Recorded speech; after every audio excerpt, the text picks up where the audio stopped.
इस समय हम जहाँ पर आए हैं बुड्ढा दरिया के किनारे पर। बुड्ढे दरिया का हम सीन कई बार आपको दिखा चुके हैं और ये वो बुड्ढा दरिया है जो सैकड़ों वर्षों से लुधियाना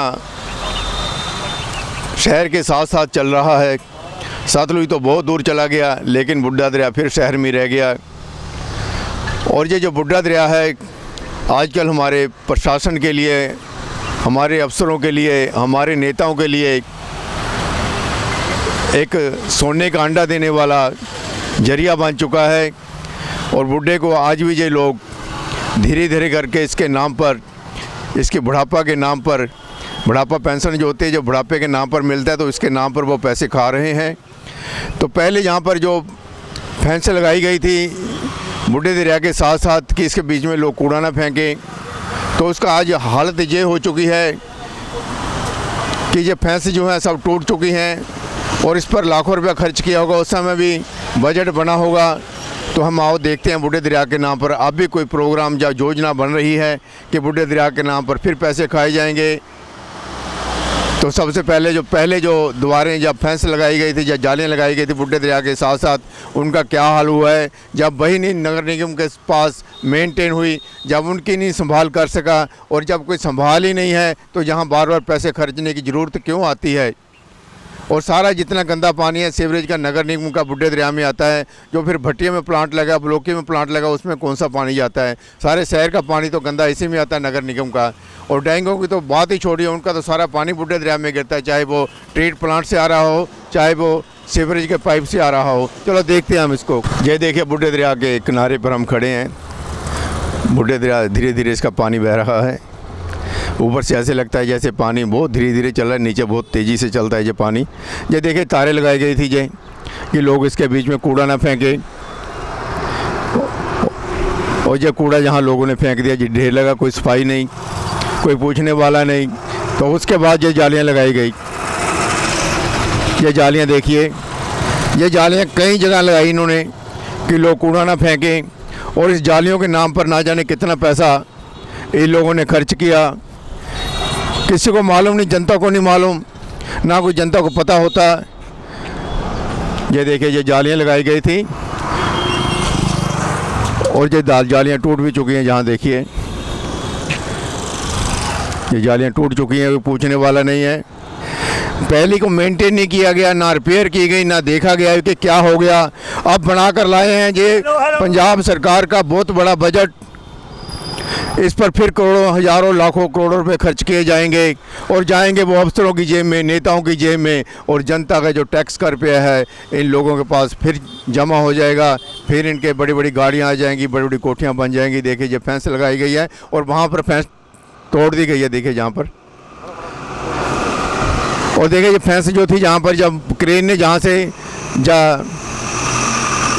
गंद वगैरह जहाँ से निकाला बुड्ढे दरिया से, तो उस समय ये जो फेंस लगाई गई थी टूट गई और आगे फिर जारी है। तो जब गार वगैरह निकाली जाती है बुड्ढे दरिया से, जब क्रेन वगैरह चलती हैं, तो उस समय ये सारी टूट जाती हैं, क्योंकि मिट्टी वगैरह जो डालनी होती है किनारों पर ही डाली जाएगी। और ये किनारों के अगर द्वार लगा दी गई, ऐसे फेंस बना दी गई, तो क्रेन का जो मिट्टी वगैरह है जो जेसीबी मशीन से निकालते हैं वो कहाँ जाएगी। 1980 के पास या 80, 85 या 90 के पास फिर योजना बनी कि बुड्ढे दरिया के नाम पर पैसे कैसे खाए जाएं। तो इंजीनियरों ने प्लान बनाया कि पहाड़ों से पत्थर लाकर इस बुड्ढे दरिया के आसपास जोड़ दिए जाएं, ताकि जो मिट्टी वगैरह जो बुड्ढे दरिया के बीच में, ये पत्थर देखिए जहाँ पर जो बुड्ढे दरिया से निकले हुए हैं, अभी हम दिखाते हैं ये पत्थर। ये बड़े बड़े पत्थर जो हैं ये पहाड़ों से लाकर बुड्ढे दरिया में डाले गए थे। आपको दिखाई दे रहे हैं ना ये पत्थर, ये भी इनका प्लान था। अगर इनके पास पुराना रिकॉर्ड निकाला जाए भी कितने सैकड़ों ट्रक जो बुड्ढे दरिया में इन्होंने डाले थे, उसके साथ जालियाँ लगाई थी, उसका क्या मकसद था उस समय, उससे क्या पानी साफ हो जाता। ये देखिए पत्थर पर पत्थर पड़े हैं जहाँ पर। और दिखाते हैं, आगे आ जाइए। आप भी देख सकते हैं कि बुड्ढे दरिया के किनारे पर जाएँ तो आप देख सकते हैं ये पत्थर जो हैं, कितने बड़े बड़े पत्थर लाए ये पहाड़ों से और बुड्ढे दरिया में डाल दिए इन लोगों ने। वाह, कमाल है दिमाग इन लोगों का है। नगर निगम वालों, आपका दिमाग बहुत तेज चलता है। पैसा कमाने के लिए पत्थर पहाड़ों से ला के बुड्ढे दरिया में डाल दिए और निकाल दिए। अरे इनको ले जाओ, रोड़ी रोड़ी कूट कर इनकी सड़कों पे डाल देना, या किसी को बिकवा दो ये पत्थर, पैसे मिल जाएंगे और पैसे आपको आ जाएंगे। और ये देखिए, जो यहाँ पर ये सीमेंटेड जालियाँ लगाई गई थी, कहीं पर तारे लगाई हैं, कहीं पर लोहे की जालियाँ लगाई हैं, और जहाँ पर सीमेंटेड जो लगाई गई थी, और जब जहाँ पर JVC मशीन जो होती है, जो क्रेन वगैरह गार निकालती है बुड्ढे दरिया से, ये सब टूट जाती हैं।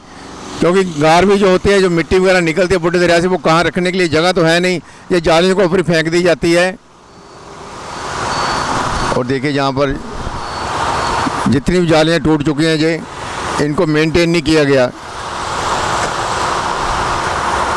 अभी हमने आपको दिखाया 3 तरह की लोहे वाली जालियाँ, तार वाली जालियाँ लगी हुई हैं, और ये एक फेंस लगी हुई है जो सीमेंटेड है, ये जहाँ पर लगी हुई है RCC की। खड्डा देख रही है, जो बुड्ढे दरिया के किनारे पर है, ये पेट्रोल पंप लगा है, पेट्रोल पंप के सामने है ये। और 2 महीने से ज़्यादा इस खड्डे को पड़े हुए हो गए हैं, जहाँ से कई नेता लोग गुजरे होंगे, जहाँ पर काउंसलर गुजरे होंगे, जहाँ पर जो अफसर लोग हैं नगर निगम के गुजरे होंगे, किसी ने ठीक नहीं करवाया। ये 2 महीने से लोग खड्डों में गिर रहे हैं।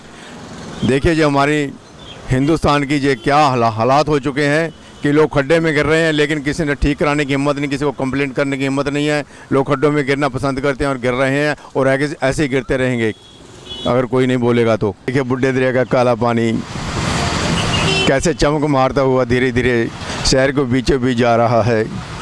और जो इसके किनारों पर जो ट्यूबवेल लगे हुए हैं, सबमर्सिबल पंप लगे हुए हैं, और जो काला पानी पीने पर मजबूर हैं, जहर पी रहे हैं जो लुधियाना शहर के लोग। और हमारे नेता लोग इसके नाम पर करोड़ों रुपया खा रहे हैं। हर साल ही कोई ना कोई प्लान बनता है, हम बुड्ढे दरिया को साफ़ कर देंगे। अजय बुड्ढे दरिया का पानी थोड़ी साफ़ होगा, अगर इसके साथ फेंस लगा दी जाती है बुड्ढे दरिया को दोनों तरफ, तो उससे क्या होगा? फेंस लगाने से पानी थोड़ी साफ़ हो जाएगा। ट्रीटमेंट प्लांट जो है इनके, सीवरेज ट्रीटमेंट प्लांट सिर्फ एक दिखावा ही है, उसमें कोई पानी साफ़ नहीं होता है, क्योंकि वो ख़राब ही रहते हैं जब भी देखो, क्योंकि उनकी कैपेसिटी बहुत कम है। और अनट्रीटेड प्लांट में जो अनट्रीटेड जो पानी होता है, वाटर होता है, वही उसमें निकलता है। ये देखिए बुड्ढे दरिया में बगला भक्त भी आता है इसे देखने के लिए कि काश जो पानी साफ़ हो जाए तो इसमें मछलियाँ पकड़ूं, लेकिन जहाँ से वो कीड़े मकोड़े पकड़ कर अपना गुजारा कर रहा है। कभी मछलियाँ पकड़ता था, आज कीड़े मकोड़े खाकर ही गुजारा कर रहा है।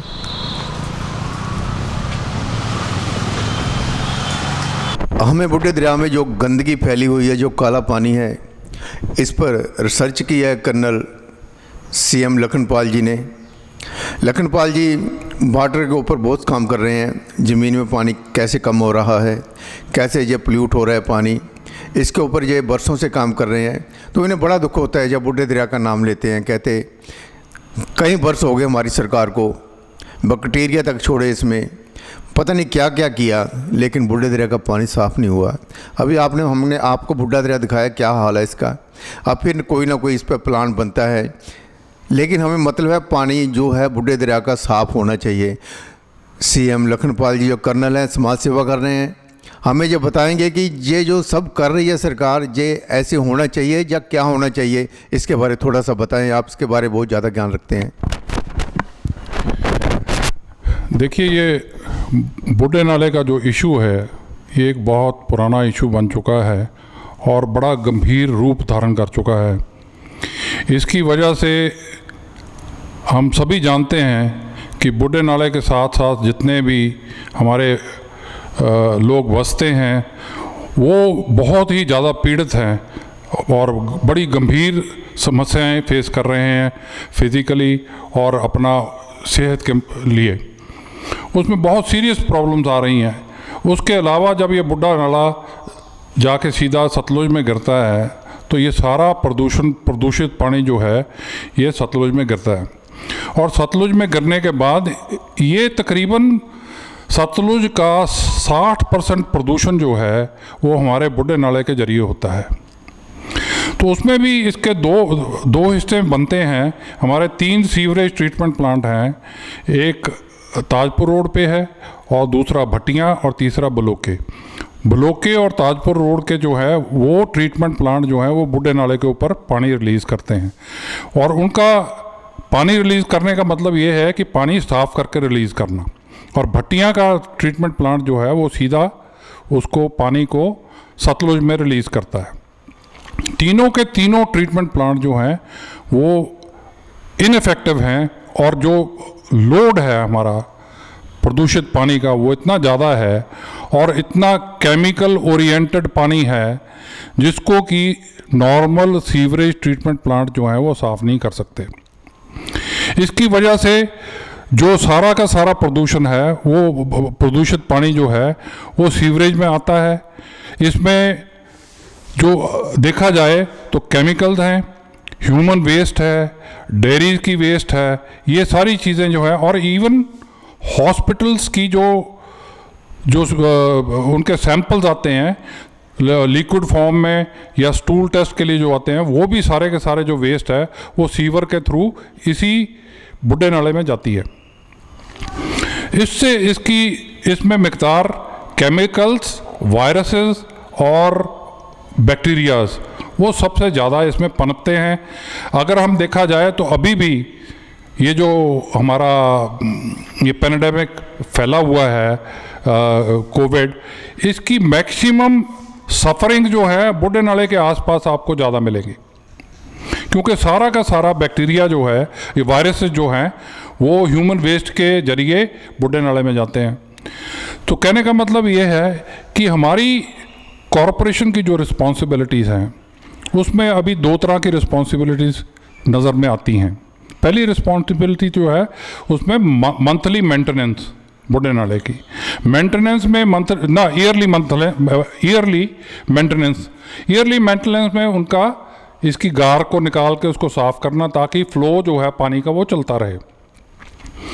लोगों की जो डंपिंग है गार्बेज की वो इसमें फेंक देते हैं, जिसकी वजह से ये चोक होता है, उसको ये बाहर निकालते हैं, ताकि बरसातों में पानी में ओवरफ्लो करके जो इनवेरिएबली यही होता है कि लोगों के जो पास बसते हैं बुड्ढे नाले के पास, उनके घरों में चला जाता है।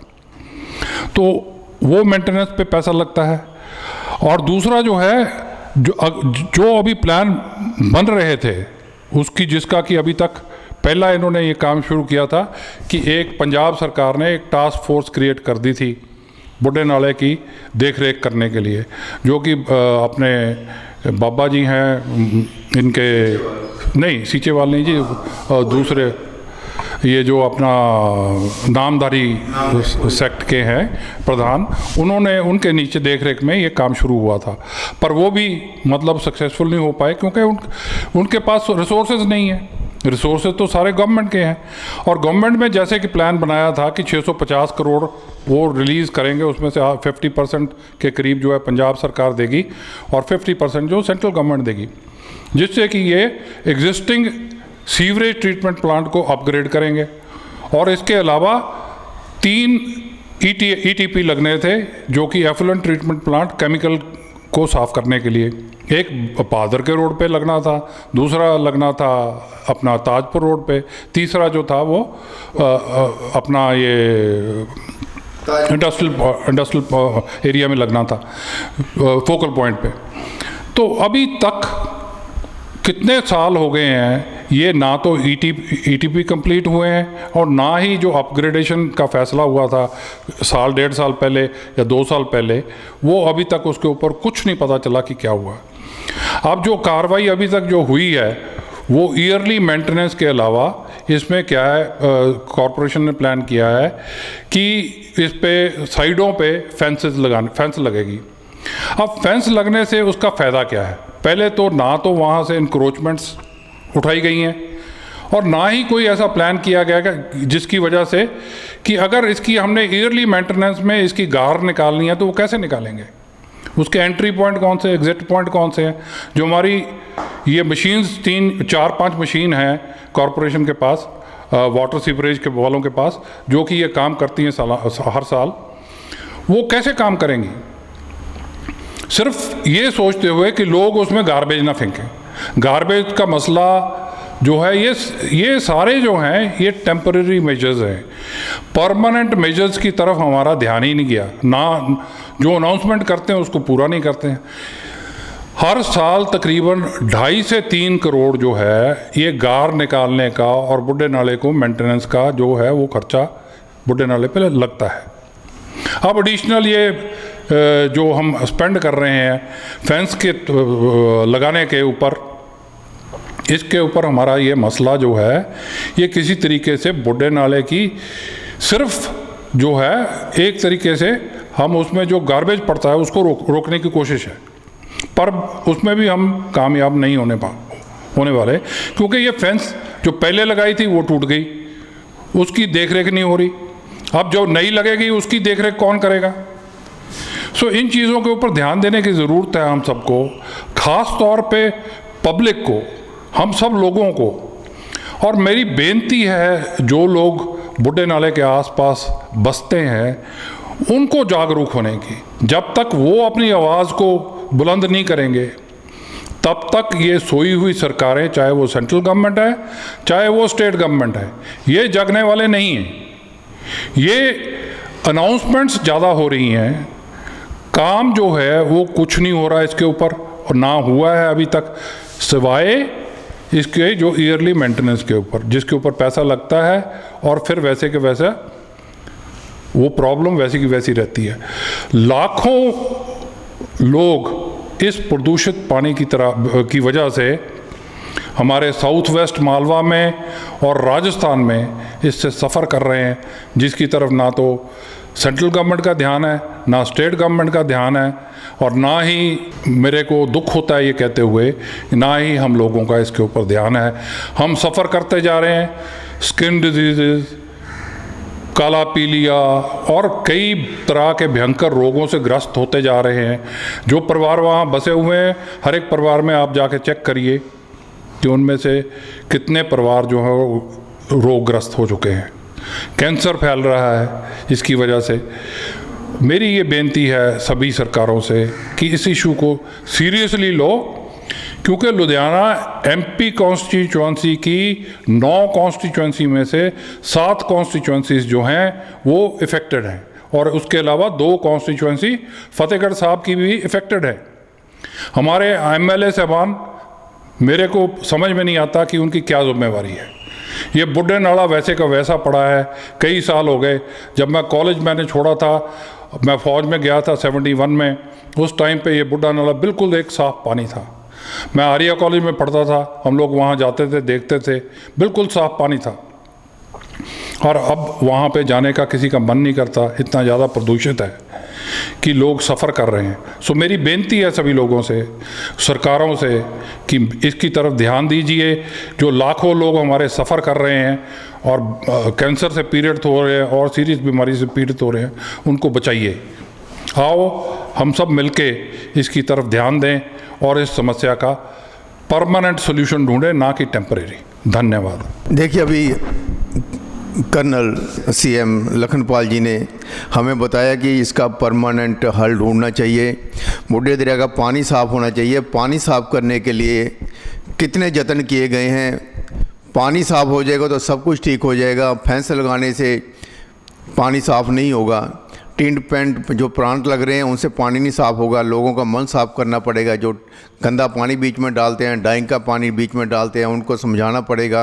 और सरकार को भी इस तरफ विशेष ध्यान देना पड़ेगा, ताकि जो हज़ारों लोग इससे अफेक्टेड हो रहे हैं, तरह तरह की बीमारियां लग रही हैं, उनसे बच सकें। फेंस लगाने से पहले इस बुड्ढे दरिया का जो है पानी साफ़ किया जाए, यही सबके लिए बेहतरी है। तो अभी हमें लखनपाल जी ने बताया कि ये जो बुड्ढा दरिया है, जब तक ईमानदारी नहीं आती नेता लोगों के मन में, जब तक शहर के लोग नहीं जागते, जब तक जनता इन्हें नहीं पूछती, जनता प्लानिंग जो बनाई जाती है उसके बारे नहीं पूछती, ट्रांसपेरेंसी नहीं आती काम में, तब तक ये बुड्ढा दरिया साफ़ नहीं होगा। इस पर अरबों या करोड़ों रुपया खर्च करने से पहले जनता की सलाह ली जाए, स्कूलों में बच्चों से पूछा जाए, जो सड़क राहगीर होते हैं उनसे पूछा जाए, हर किसी की राय ली जाए कि हम बुड्ढे दरिया के बारे में ये करने जा रहे हैं। क्योंकि जो पहले खर्च हुआ था उसके बारे में ये ब्यौरा दें। 40 साल से इस बुड्ढे दरिया को लूट लूट के खा रहे हैं लोग, उसका ब्यौरा दें। पहले भी हमने ये किया था, उसके बाद ये किया, कभी पत्थर लगाए, कभी तारे लगाई, कभी फेंस लगाई, कभी ट्रीटमेंट प्लांट लगाए, कभी इसमें कुछ किया, कभी वो किया, कभी ये किया। इसका सारा ब्यौरा दें हमारे जो अफसर लोग हैं, हमारी जो सरकार है, पंजाब सरकार है, कि बुड्ढे दरिया पर हमने आज तक अरबों रुपये खर्च किया है और कौन कौन से अफसर थे जिनके राज में जो पैसा खर्च किया गया, इसकी जानकारी लोगों को होनी चाहिए। तभी आप इस पर दोबारा खर्च करें। अगर इस पर दोबारा जनता की राय बिना आप पैसा खर्च करते हैं तो हम समझेंगे कि फिर ये धोखाधड़ी है, घपलेबाजी है, फिर बुड्ढे दरिया के नाम पर लोगों का पैसा खराब किया जा रहा है या आपस में बांटा जा रहा है। श्रीपाल शर्मा के साथ कैमरामैन दलजीत।